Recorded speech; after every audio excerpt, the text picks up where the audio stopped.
현대의 주거 공간에서는 베란다나 발코니가 있는 집도 흔하고 때로는 확장 공사로 그런 공간이 없어진 경우도 많습니다. 하지만 여러분, 이런 사실을 알고 계신가요?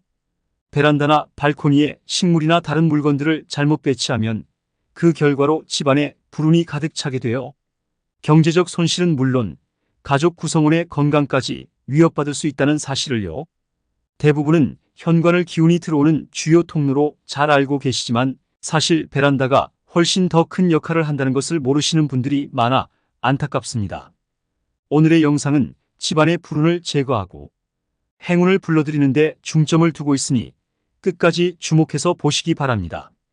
복은 단순히 받기만 해서는 오지 않습니다. 여러분이 구독과 좋아요를 클릭해 주시면 그 감사의 마음을 담아 저희는 구독자 한 분 한 분을 가족처럼 생각하며 매일 최선을 다해 여러분께 행복과 행운이 가득하기를 진심으로 기원하겠습니다. 최근 60대 남성 고객 한 분이 베란다에 대한 풍수자문을 구하기 위해 연락을 주셨습니다. 우선 여러분에게 설명드리기 전에 베란다와 발코니의 기능은 유사하므로 앞으로는 베란다로 통일하여 말씀드리겠습니다. 이 고객님은 풍수지리 학회장이 쓴 글을 읽고 베란다에 화단을 조성하고 싶어 하셨는데요. 어떻게 화단을 만들면 풍수적으로 유리할지 또 어떤 식물을 심는 것이 좋을지에 대해 궁금해 하셨습니다. 여기서 중요한 점은 베란다나 발코니에 큰 화단이나 텃밭을 만드는 것은 피해야 한다는 것입니다. 이러한 행위는 자신도 모르게 불운을 초래할 수 있는 매우 위험한 결정이 될 수 있습니다. 살아있는 식물은 강한 기운을 지니고 있으며 흙 역시 분리되었을 때 강한 기운을 발산합니다. 이 흙이 주변의 기를 흡수하는 성질을 가지고 있다는 사실을 아시나요? 베란다나 집안에 큰 화단이나 텃밭이 설치되어 있으면 식물과 흙은 서로 기를 나누며 공생하게 되는데 이는 그들이 더 많은 기를 요구하게 만들 수 있습니다. 결과적으로 이런 환경은 거주하는 사람들로부터 좋은 기운을 서서히 그리고 지속적으로 빼앗아 갈 수 있습니다. 집안에 불운이 가득 차는 상황이 발생할 수 있으며 특히 몸이 약하거나 노약자가 계신 가정에서는 더욱 조심해야 합니다. 그렇다면 화분은 어떨까요? 사실 화분은 상황이 다릅니다. 텃밭이나 큰 화단에 비해 화분은 훨씬 작기 때문에 흙의 기운이 크게 약해집니다. 적절한 관리와 보호를 받으며 자라는 식물은 집안에 긍정적인 기운을 더할 수 있습니다. 사람들이 식물을 애정 어린 마음으로 돌보면 그 식물은 더욱 건강하게 자라고 더 많은 좋은 기운을 발산하게 됩니다. 다시 정리해서 말씀드리면 흙은 땅에서 벗어나게 되면 고유의 생명력을 잃을까봐 주위의 기운을 빼앗아 가는데 실내 베란다에 화분 형태로 놓아두는 것은 좋으나 화단과 텃밭을 설치하면 불길한 흉사를 자초하게 되는 것입니다. 제가 여러 집을 방문하다 보면 이러한 곳을 많이 봐왔는데요. 집안 베란다에 텃밭과 화단을 꾸며놓고 사는 집은 대부분 환자가 있거나 재물의 손실로 고통을 받는 것을 쉽게 확인할 수가 있습니다. 식물은 화분에 담겨 정성스럽게 길러지지 않는 한 불길한 일을 자초하게 된다는 걸 명심하세요. 여러분, 집안의 운기를 활성화하는 효과적인 방법을 소개해 드리겠습니다. 베란다의 양쪽, 즉 왼쪽과 오른쪽에는 사람 키보다 작은 서로 다른 관엽 식물을 배치하는 것이 좋습니다. 예를 들어 극락조나 파키라와 같은 식물이 이에 해당됩니다. 이런 배치는 집안의 기운 순환을 촉진하여 재물운과 건강운을 크게 향상시킬 수 있습니다. 또한 최근 50대 여성 고객분께서 새 집 이사와 관련하여 저에게 주신 질문도 공유드리겠습니다. 고객분은 베란다가 필요 없다고 생각하여 거실과 안방이 베란다로 확장된 집을 선택하려고 하셨습니다. 이에 대해 어떻게 공간을 꾸미면 좋을지 의견을 구하셨죠. 베란다와 발코니의 확장은 생각보다 많은 문제를 야기할 수 있습니다. 많은 분들이 실내 공간을 넓히기 위해 베란다를 제거하고 확장 공사를 선택하시는데 이는 종종 예상치 못한 불운을 초래할 수 있습니다. 베란다는 단순히 현관과는 달리 집 안으로 들어오는 기운의 주요 통로 역할을 하기 때문입니다. 우리나라의 전통 가옥인 한옥에서 자연과의 조화를 중시한 설계는 한옥이 견뎌내야 했던 여름의 무더위와 겨울의 추위를 효과적으로 조절할 수 있도록 도와주었습니다. 현대 주택 설계에서도 이러한 한옥의 설계 원칙을 반영하여 베란다를 중요하게 다루고 있습니다. 한옥에서의 마당과 마루, 처마는 집안을 보호하는 역할을 하는데 이는 베란다도 마찬가지로 강렬한 햇볕이나 비로부터 집을 보호하고 외부의 불길이 집 안으로 침입하는 것을 방지합니다. 이런 구조적 요소는 우리 집의 운기를 깨끗하게 유지하는 데에도 큰 도움을 줄 수 있습니다. 따라서 풍수적인 관점에서 베란다의 존재는 매우 중요하며 이를 제거하거나 변경하는 것은 신중하게 고려해야 할 사항입니다. 베란다가 제 역할을 다할 수 있도록 길을 잘 조절하고 환경을 적절히 유지하는 것이 중요합니다. 집의 구조를 변경하는 것은 큰 변화를 가져올 수 있으니 이러한 결정은 충분한 고려와 조사 후에 이루어져야 합니다.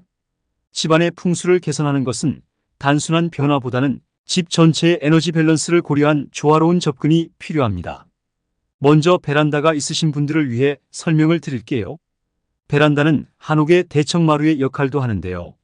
재래의식이 행해지는 신성한 장소이자 집안을 지키는 신이 머문다고 믿는 신성한 공간이기도 합니다. 이러한 곳에 쓸모없거나 버릴 물건을 쌓아놓으시는 분들이 참으로 많습니다. 또한 운기가 들어오는 제일 큰 노인 이곳을 창고로 생각하시고 이것저것 쟁여놓으시면서 공간을 너무 비좁게 사용하십니다. 이렇게 하시면 좋은 운은커녕 불운이 가득해집니다. 버리실 건 다 버리시고요. 물건들은 최대한 깔끔하고 안 보이게 해주세요. 통로가 넓어지게 정리정돈을 해주셔야 좋은 운기가 가득해집니다. 또한 중요한 것이 있는데요. 베란다의 바닥을 해치지 마세요. 신성한 공간의 바닥을 손상시키면 집이 몸살을 하여 가족들 구설수가 끊이질 않고 건강운과 재물운이 들어오지 않습니다.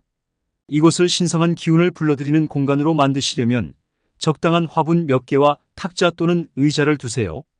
집안에서 여유를 느낄 수 있는 공간으로 만들어주시면 좋은 기운이 많이 들어옵니다. 이렇게 특별한 공간으로 만들어주신다면 내 마음 또한 전보다 달라진다는 걸 느끼실 텐데요. 나도 모르는 사이에 더 많은 복을 담을 수 있는 풍요로운 마음가짐이 생긴답니다. 베란다가 없으신 분들을 위해 설명드릴게요. 확장 공사를 하시거나 확장이 되어 있는 집으로 이사할 경우 대다수 거실과 베란다가 있던 곳의 천장 높이가 다를 텐데요. 이러시면 운기의 흐름을 어지럽혀서 좋은 운이 들어오지 못합니다. 재물운과 건강운을 원하신다면 높이가 같도록 공사해야 합니다. 나쁜 기운을 정화시켜주지 못하는 베란다가 없고 시야가 넓은 것은 재물운은 물론 건강운에 지장을 줍니다. 특히나 허약하고 쇠약한 어린아이와 노인의 마음을 황량하게 만듭니다. 또한 기존 베란다의 위치에 사람이 오랜 시간 머무는 소파나 침대가 위치해 있으면 기운을 빼앗길 수 있어서 좋지 못하답니다. 세상에 자신이 노출되어 있거나 넓은 들판에 홀로 서 있다는 고독감에 사로잡혀 마음을 불안하게 만든답니다. 이는 전통 마을의 입지에서 수구가 지나치게 넓은 것과 마찬가지입니다. 그 결과 집안에 머무는 좋은 기운이 거실에 넓게 트인 창을 통해 도망갈 위험이 크다는 겁니다. 하지만 해결 방법도 있으니 집중해 주세요. 먼저 거실의 창가 쪽으로 커튼 또는 블라인드를 넓게 치세요. 그리고 적당히 키가 크고 잎이 많은 관엽식물을 샷이 창 중앙에 배치해 주시는 겁니다. 작은 화분 몇 개를 같이 두셔도 좋습니다. 마을 입구에 정자나무를 심는 것과 마찬가지로 수용이 크고 잎이 많은 식물을 샷이 창 가운데에 두세요.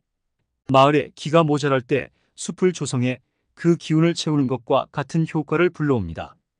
이로 인해 마음의 안정도 얻을 수 있고 재물운 또한 불러올 수 있습니다. 어쩔 수 없이 소파나 침대를 배치해야 할 경우 창가로부터 적당히 멀리 떨어뜨려 주시면 불운을 막을 수 있습니다. 여러분의 샷이 창밖엔 무엇이 보이시나요?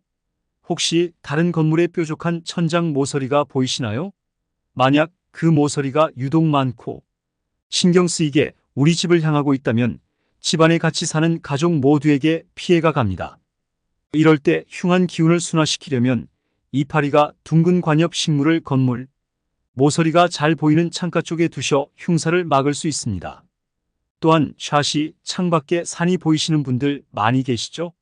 그렇다면 잘 들어보세요. 이번에는 70대 여성분과의 상담 내용을 말씀드릴게요. 최근에 이사한 집이 서울 관악구 남현동이라고 합니다. 관악산 자락에 있는 빌라입니다. 베란다 너머로 관악산 봉우리가 가깝게 보이고 햇볕이 굉장히 잘 들어와서 마음에 들어 했는데요. 며칠 전 아시는 법사님이 집들이 겸 모셔서 말씀하신 것이 신경이 쓰여서요. 산세는 좋은데 터가 너무 세고 관악산의 화기가 너무 강하게 들어온다고, 기가 강한 사람이 아니면 버티기 힘들다고 한 말이 자꾸 걸립니다. 그래서 나름 공부를 해보니 관악산의 화기를 받아 태어난 아이는 화가 많아서 입궁을 안 시켰다는 말이 많아서요. 손주를 위해서라도 다른 집으로 이사를 가야 할지 고민이 됩니다. 라는 궁금증을 가지고 계셨습니다. 제 답변은 이렇습니다. 이는 관악산뿐만 아니라 대한민국 어느 산이든 마찬가지입니다. 오행으로 구분하기 어렵습니다. 좋은 운과 나쁜 운이 함께 공존하며 뒤섞여 있다는 뜻입니다. 풍수를 조금 안다고 하는 사람조차 관악산은 화염산이라고 바라다 보입니다. 그 예로는 압구정동, 대치동, 성북동, 평창동, 한남동, 이태원동, 특히 방배동 등 강남 부촌의 다수 장소에서는 관악산이 보입니다. 그리고 구기동, 평창동, 청운동, 성북동, 삼청동 등 부호나 유명 인사가 사는 곳의 대부분 악산, 즉 험한 산이라는 뜻입니다. 고객분이 거주하시는 집도 관악산 줄기에 악산이 자리 잡고 있는 셈입니다. 또한 관악산의 불기운을 달래기 위해 해태상을 세웠다는 것과 숭례문의 편액이 세로로 길게 놓였다는 역사적인 사실은 잘 알고 계실 것입니다. 그 화기를 누르기 위하여 숭례문 앞에도 연못을 조성한 것입니다. 남현동은 운기가 높기로 유명한 곳입니다. 잘 활용하면 길지요. 그렇지 못하면 흉지인 대표적인 지역이기도 합니다. 또한 관악산의 화기를 받은 아이를 궁궐로 입궁 안 시켰다는 이야기는 한 평생 풍수에 몸담은 본인으로서는 처음 듣는 이야기로 허무맹랑하게 꾸며진 이야기인 것 같습니다. 여러분, 혹시 창가의 관악산 같은 험한 화염산 때문에 기력이 쇠약하다고 느끼시는 분들이 계신가요? 그렇다면 흉지를 길지로 바꾸는 비방법이 있습니다. 바로 대나무 그림이나 소나무 그림을 거실에 걸어두시는 건데요. 불의 기운을 눌러주고 운기를 강화시켜줍니다. 그림을 고르실 때 주의하셔야 할 것도 있는데요. 바로 색상입니다. 여러 가지 색이 아닌 한 가지 색상으로 되어 있어야 효력이 있답니다. 이렇게 악산이 땅의 기운만 잘 활용하면 오히려 재물을 얻고 큰 인물이 날 수도 있다는 점을 간과해서는 안 됩니다. 그러나 조심해야 할 산도 물론 있답니다. 집 뒤에 뾰족하고 험악한 돌산이 있거나 그러한 돌산이 있는 그림을 집에 걸어두면 절대 안 됩니다. 이러한 경우 예기치 못한 복잡한 일로 큰 어려움을 당하게 됩니다. 저는 구독자분들 모두 큰 복을 받길 매일 간절히 바라는데요. 그러기 위해서는 이 말을 따라 주셔야 합니다. 내가 베푸는 만큼 더 큰 복이 되어 돌아온답니다. 공유를 눌러서 친구분들에게 이 영상을 베풀어 주세요.